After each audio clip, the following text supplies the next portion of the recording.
Our next guest made quite the splash at the 2024 World Aquatic Championships, bringing home not one but 2 gold medals, and became the first Irish swimmer to be crowned a world champion. That's on top of being an Olympian and a world record holder. And you know what? He's done all of this at 22 years of age. We are delighted to have Daniel Wiffen with us in studio. Good morning, how are you? Morning, I'm good, how are you? It's so lovely to have you here now. Before we get into it all, we do have to have a look at you in action. Here we go. The 22-year-old Irishman, he takes the gold medal in the 800 metres. Daniel Wiffen is a world champion, and the Irish fans are delighted. He's a star of the scene now, and Daniel Wiffen is about to win the 1,500 metres, a gold medal, his second of the championships. What a swim, what a time. We're still waiting for the others to come in, I think, on that one, aren't we? We could be waiting a while. The one, the only, the whiff is here. Daniel, good morning to you. Yeah, morning, how are you doing? We are great. Listen, crowned double world champion, the 800, the 1,400 there, we just saw you absolutely wipe the floor on that one. And like 2 world records. Like, how amazing has the last few weeks been for you? Yeah, I mean, it's been pretty fun. Obviously, we've just kind of made a big step forward from last season. And we all started in December and European Championships, where we became triple European champion, and we broke that world record at the end of the competition, and just building on from that to the Worlds last week. You just say it so casually. You know, I just did this. When you're looking at how far ahead you were there in the 15, are you just, like, do you know how big a deal it was that people were going, he's seconds and seconds and seconds ahead? Yeah, I mean, I think somebody's told me that somebody hasn't won by that big of a margin since like 2013 or something like that. It's been a while. I think I won by 10.5 seconds, but... Can I check these feet? Like, what?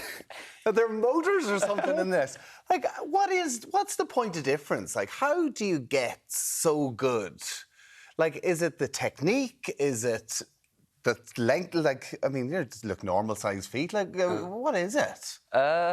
I don't know. I think it's our training group we have. Obviously, I train with a massive group of 12 people who all swim 1,500 and 800, which is kind of unheard of in like world swimming. So we have this group where we just race every session and we keep pushing each other on. And it's I think that's just the main factor for it. And also, I get on really well with my coach. Everybody keeps calling us the dream team now. I think you saw in that race in the 1,500, my coach on the sideline, and apparently after 1,400 metres, all the coaches started shaking hands because they knew I'd already won. Because you were so far ahead, Yeah. You're like, well, no one's going to catch him on that. So it just does feel like you have exploded onto the world stage. So making that sort of an entrance, you know, you're going to be compared to the likes of Ian Thorpe. Like, that's just going to happen. How does that feel? Yeah, I mean, I like to say that I'm one of the best distance swimmers on, definitely at the moment. And I mean, to rival Grant Hackett, Ian Thorpe, yeah, I've got to win a couple more World Championship medals, but maybe I'm only 22, so at least another 10 years of competing for me. And maybe we'll see what happens. It's incredible, like, and it's just amazing for you in the Irish jersey as well, representing the country like so well. How are the nerves? Like, you just, whenever, like, we didn't really see many clips, but I've seen clips of you coming out to the pool. You look so calm, so relaxed. Like, do you have traditions? Do you have kind of like anything you do that kind of brings the nerves back down a bit? Yeah, I mean, we have different things we do. We do walkout, like, kind of dance moves. I don't know what to call them, really. It's like celebrations. So when I walk out, I can have more. At the World Championships, I pull out the phone, pull out the watch. I think I had the W at some point as well at the Europeans for the world record, but... Oh, so it's not... So we're clarifying that, so that's not for the whiff? No, it's for, well, we can take it either way, but we'll say the world record. World record. We'll only pull that one out when we break those, but... But yeah, I think the nerves are like... I think they're obviously there. I mean, everybody's going to be nervous, especially walking out to a World Championships final or Olympic final. And I think they're just there to make you swim fast or race fast. Do you find the pressure, though? Like, there's the pressure now, the expectation's going to be massive. Yeah, I mean, I'm only taking... the only pressure on me is what I put on myself. I'm not really taking it from anywhere else, and I know what I want to achieve, and I'm okay with that pressure, so...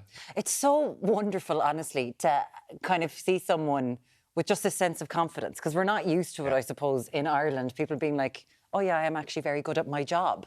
which you are. But has that confidence there been there throughout your life?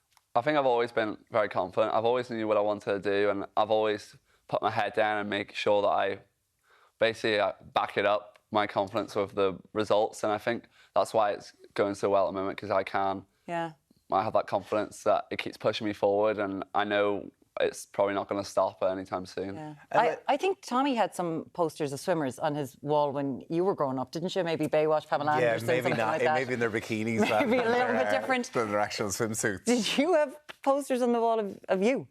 Of me? Yeah. What did you have on the wall? Well, right now in my room, I've got posters of me everywhere from the Olympics. But I mean, I think the majority, I just had a massive Olympic rings flag on above my bed, because that was always the dream.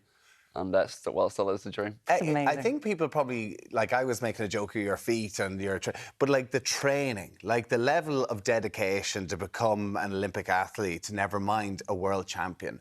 Like, talk to us, like, when did you get into swimming, and explain like the level of dedication and sacrifice you probably had to make to get to this level. Well, I guess I started swimming. My parents kind of threw us straight into the pool when I was about 3 months old. I've always been in with water because my mum used to swim a little bit, and then I kind of started competitive swimming around 12 because my brother joined St. Pat's in Armagh, and he did the Schools Gala, and he loved it. And then my parents were like, you can try it too. And ever since then, I've been training away. But it really all took a turn when I moved to university in Loughborough. I'm talking, we're doing nearly 30 hours a week of training, where we just hammer it down 80 to 90K in the pool a week, going to altitude camps in Arizona. Yeah, it's just a lot of work. Because when you were kind enough to talk to us after you won in Doha, the 800 metres, you were chatting to us after that. And you talked about going into the Saturday, going to the 1500 metres finals, but you were chatting about your college competition. You were like, oh no, I've got colleges coming up. It's still really important to you, that level of competition and competing for your school. Yeah, definitely. I mean, I train there, and I race with all my training partners, and it's on the university meet's just a bit of fun. You know, we go in there and, well, we're kind of expected to win, being we're the reigning 42-year champions in a row or something like that. So it's like we're just going in to have fun and race fast for our university.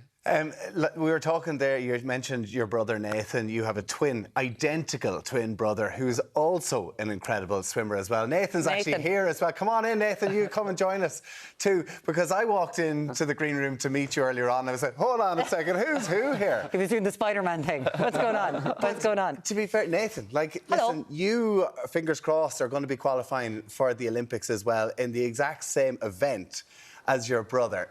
Yeah. How important is that sibling rivalry to almost push each other on? Yeah, well, I know I've only been doing this summer for nearly 2 years now, because my coach has made a decision for me to join Daniel. Because you were backstroke, weren't you? I've now seen the success of Daniel at the front crawl and think, you know, I'm going to give this a go. Yeah, and I just think having sibling rivalry will be like, I know it's just helped him get better, because ever since I've done this, you've got a lot better. Yeah, we literally are just pushing each other every day in training, and we're fighting obviously in training, giving each other a bit of a stick, but you know, we just keep pushing each other forward and forward, and I guess that's what we're going to do for the rest of our careers. Because it's fascinating. You only changed from backstroke to front stroke about 9 months ago, and you're going to qualify for the Olympics. Yeah, hopefully, yeah. Hopefully. And of course, this is just in 9 months. Yeah. What were you like in your mother's womb? The poor thing swimming around the place. I can't believe this. So, obviously, the Olympics are coming up, 2024. Yeah. How are you feeling about that? Yeah, I'm really looking forward to it. It's going to sound a bit weird because you've actually got Nathan here, but one of my goals is really to be there with Nathan at the Olympics and experience it with him. That's definitely top of the list. And then, I mean, obviously all the success goals of trying to be on the podium for Ireland and stuff like that. I think so many people are going to be obsessed with this story because we always think of, I suppose the Murrays in tennis, Serena and Venus Williams. People were obsessed. Brothers even in Ireland, yeah. Yeah, but they were obsessed with how they got along and their competitive spirit. You two seem like best friends. You do the exact same college course. Now you're swimming the same. You're competing against each other. Yeah. It's really lovely. Yeah. Daniel, it's a gorgeous thing to have this support. Yeah, 100%. I mean, I guess we're very lucky to have each other because we're always going to have a training partner, and then when we go home, we're always going to have somebody always there to support you. And I mean, it's just, yeah, it's pretty special. It's absolutely amazing. And you've been behind the scenes with your camera as well, because you're both YouTubers as well. How can you find it on YouTube? Whiffen Twins. The Whiffen Whiffen Twins. Twins. No doubt that is going to become a big part of it. I want to put on the medal. Can But I? the trophy is for being best male swimmer at the tournament as well. So we're hoping you're going to come back with with a pile of Olympic medals between the two of you. Maybe we'll have to wait and see. We'll have to see. Posters of himself up in his room. Get them up now, Tommy. New swimmer up on your wall. Oh, this is class. Honestly, love it. Daniel, Nathan, it's an absolute pleasure to have you both with us here.